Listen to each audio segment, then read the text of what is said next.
In front of me is Samsung Galaxy Z Fold 6, and today I would like to show you how you can change this device's theme.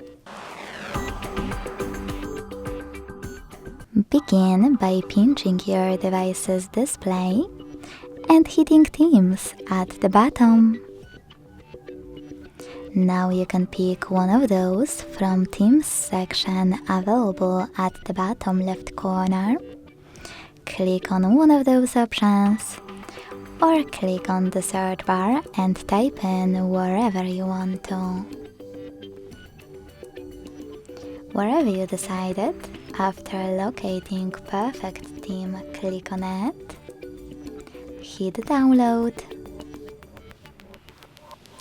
and when it's ready, select apply, then wait.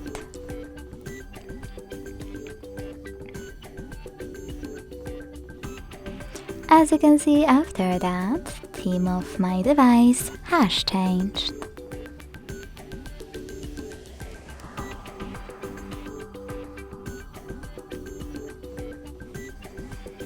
If you want to go back to your default one, just go back to the same theme app, and this time select menu at the bottom right corner. Following that, hit My Stuff at the top, hit the default theme and apply it. Thanks so much for watching. If you enjoyed this video, leave a like, comment and subscribe. Bye!